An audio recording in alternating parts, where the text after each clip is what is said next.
Sir, धर्म के नाम पर राजनीति सियासत इतनी गिर गई है, विकास पर चर्चा नहीं होती है। बजट अभी हाल ही में पेश हुआ, निर्मला सीतारमण जी ने बजट पेश किया लोकसभा में, उसको भी आपने बखूबी देखा होगा।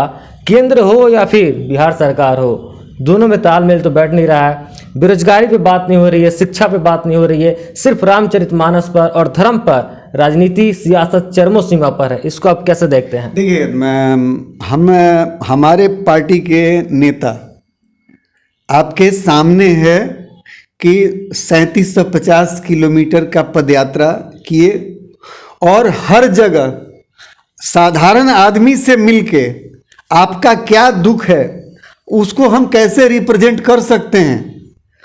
वहाँ जाति नहीं था, वहाँ धर्म नहीं था, वहाँ ऊंच नीच नहीं था। वैसे हर लोगों के संपर्क में गए कि मैं आपके मुद्दा को उठाऊंगा कैसे। अभी कुछ देर पहले किसी जनप्रतिनिधि के बारे में आपके पत्रकार बंधु ने कहा कि उनको उस जगह के मूल समस्या का ज्ञान नहीं था और उन्होंने विधानसभा में प्रश्न किया, महाराजगंज से संबंधित था, तो प्रश्न किया तो उनको जानकारी ही नहीं था। तो हमारे आदरणीय नेता राहुल गांधी जी आम आदमी तक पहुँचे और सबका समस्या सुने। हम लोग भविष्य में भी बिहार में भी हमारे जो सबसे मजबूत नेता हैं अखिलेश प्रसाद सिंह, हम लोग तो भगवान से प्रार्थना करेंगे कि बिहार के मुख्यमंत्री बनने का गौरव उन्हें हासिल हो, लेकिन उनके सशक्त नेतृत्व में बिहार में भी हम लोग पैदल चल रहे हैं, लोगों से जुड़ रहे हैं।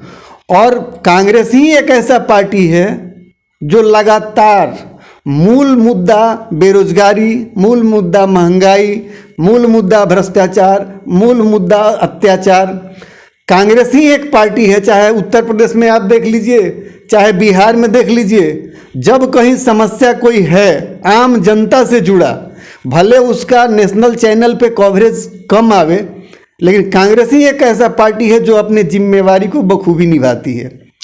भारत जोड़ो यात्रा समापन हो गया, आने वाला लोकसभा में क्या भारत जोड़ो यात्रा में जो लोग शामिल थे या फिर जनता के बीच जितना राहुल गांधी ने मुलाकात किया, जनता की समस्याओं को सुना, आने वाले समय में क्या वोट में तब्दील हो पाएंगे? कांग्रेस पार्टी इसकी उम्मीद करती है? देखिए, मैं राहुल जी का पहले से ही स्पष्ट डिक्लेरेशन था कि वोट से इसका मतलब नहीं है।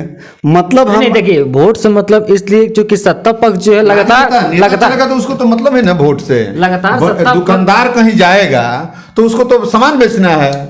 सत्ता पक्ष भी लगातार सर कह रही है कि भारत को टूटा ही कब था कि राहुल गांधी भारत जोड़ रहे हैं। सत्ता पक्ष जो तोड़ने का काम कर रही है, इस रूप में तोड़ने का काम कर रही है कि आपको एहसास कराया जा रहा है कि आप हमारे नहीं हैं। नहीं, हम दूसरे नहीं, सीधा सवाल एक लाइन का सवाल आप समझाने हैं कि जब भारत जोड़ो यात्रा पर चले हैं तो भारत टूटा कहाँ? क्या पाकिस्तान को भारत में मिलाएंगे या बांग्लादेश को भारत में मिलाएंगे? नहीं, मानव से मानव को, भारत के मानव को मानव से तोड़ने का काम हो रहा है सांप्रदायिक आधार पे। अच्छा, हाँ। सर सुनिए, सांप्रदायिक आधार पे भारत को, अब जो मुस्लिम भारतीय जनता पार्टी में है वो राष्ट्रवादी है, जो मुस्लिम कांग्रेस में है वो गद्दार है। ऐसा नहीं होता है। ये जो कंसेप्ट नरेंद्र मोदी जी और आरएसएस के लोगों के द्वारा 14 के बाद शुरू किया गया, अगर ऐसा विचारधारा, ऐसा डिक्टेटरशिप कांग्रेस में रहता तो आज नरेंद्र मोदी जी प्रधानमंत्री नहीं होते। नहीं, हम देखिए, हम प्रधानमंत्री होते कि प्रधानमंत्री राहुल जी हो जाएं, हमको वो नहीं जाना। हमको जो स्लोगन दिया गया ना, मेन भारत जोड़ो यात्रा। नहीं, भारत जोड़ो नफरत तोड़ो। अच्छा, नफरत छोड़ो। अच्छा, नफरत छोड़ो भारत जोड़ो। जो हिंदू मुस्लिम लोगों में जो नफरत है, लोगों में जो हिंदू मुस्लिम के नाम पे नफरत फैलाया जा रहा है, मॉब लिंचिंग हो रहा है और कहीं हिंदू मारे जा रहे हैं, कहीं मुस्लिम मारे जा रहे हैं। तो महात्मा गांधी जी ने कभी ये यात्रा शुरू किया था और उसके बाद में राहुल गांधी जी ही ऐसे नेता हैं जो लोगों के दिलों को जोड़ने के लिए निकले। तो भारत छोड़ो आंदोलन का नारा दिए थे। तो सर, वो भारत छोड़ो का आंदोलन का नारा दिए थे तो उस समय नरेंद्र मोदी जी अंग्रेजों के साथ थे। अच्छा। उनकी पार्टी अंग्रेजों के साथ थी। तो शायद हम लोग को इतिहास हिस्ट्री नहीं मिला है पढ़ने के लिए, जो उस समय नरेंद्र मोदी जी कहीं अंग्रेजों के साथ में थे, कहीं जो विचारधारा की बात हम नरेंद्र मोदी जी की व्यक्तिगत बात नहीं बोले, विचारधारा की बात बोले, चूंकि उस समय भी राष्ट्रीय स्वयं संघ था। तो जैसे भारत जोड़ो यात्रा जो अभी चल रही है, कश्मीर में पहुंचा हुआ है, वो बर्फबारी में राहुल जी पहुंचे हुए हैं। इसके पहले जितने दिन से राजनीति में है वो कभी इस तरह के बर्फबारी में शायद हमको नहीं दिखा था, पका हुआ दाढ़ी लेके पहुंच जाना। देखिए, ये तो आपका व्यक्तिगत उनके बारे में प्रश्न है, लेकिन कहा जाता है कि खम ठोक ठेलता है जब नर, पर्वत के जाते पांव उखड़, मानव जब जोड़ लगाता है पत्थर पानी बन जाता है। तो ये संकल्प है राहुल जी का कि आपको, हमको, सबको सामंजस्य, सौहार्द, प्रेम से रहने का प्रेरणा दें। जो नफरत का माहौल चाहे किसी तरफ से हो, जो मूल प्रश्न आप किए, वो नफरत का माहौल खत्म हो, प्रेम और भाईचारा के साथ सबका विकास हो।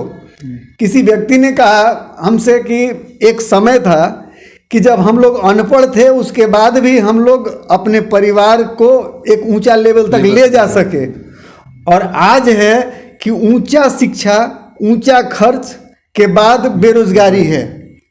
तो पकौड़ा तलने का जो स्थिति है, इस लड़ाई को कांग्रेस पार्टी लड़ रही है, और हम लोग आपके बीच, आपके साथ, आपके सहयोग का कामना करते हैं कि इस आवाज़ को जन जन तक पहुंचाएं, और हम लोग वो लड़ाई लड़ेंगे जिसमें आर्थिक खुशहाली, मानसिक खुशहाली, सामाजिक खुशहाली सब शामिल हो। अच्छा, हम ज़्यादा कुछ नहीं जानेंगे, हम एक लाइन में जानना चाह रहे हैं कि जो सामने 2024 का जो चुनाव आएगा, तो भारत जोड़ो यात्रा पर जो निकले हुआ, जिसमें नफरत हटा देना हो, भाईचारा स्थापित कर देना हो, जो नफरत फैला है हिंदू मुस्लिम में वो नहीं हो, तो इसका बेनिफिट वोट के लिहाजा से कांग्रेस को मिलेगा।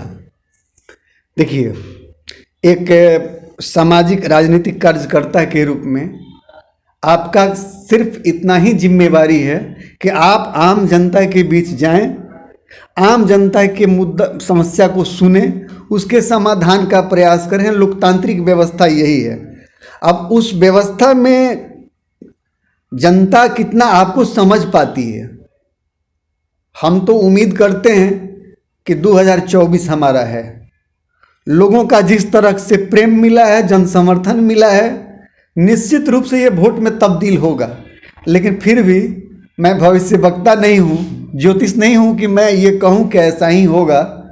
हम उम्मीद करते हैं उस प्रेम के बल पे कि हमारी सत्ता आएगी, और हम फिर से एक नया भारत, जिसका बुनियाद प्रेम होगा, समर्पण होगा, त्याग होगा, उस बुनियाद को फिर से मजबूत करेंगे और आप सबके हाथ को मजबूत बनाएंगे। तो दिलीप सर, प्रेम की नींव पर नए भारत का निर्माण अब कांग्रेस पार्टी सोच रही है। अंतिम में कुछ कहना चाहेंगे आप? देखिए, अंत में कुछ कहना नहीं है।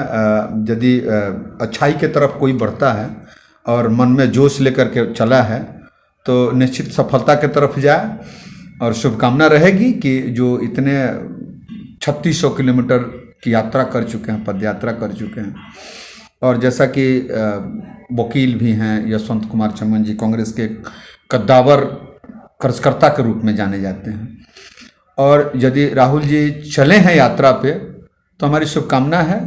अब देखना यह है कि बिहार में कब आ रहे हैं, तो शुभकामना है। और 24 अपनी डफली है, अपने बजाना है, कौन ताल कौन सुर बजाएंगे वो तो राहुल जी जानते हैं। फिलहाल जैसा कि इन्होंने यशवंत कुमार चमन जी ने कहा, हमारी शुभकामना इनके साथ रहेगी।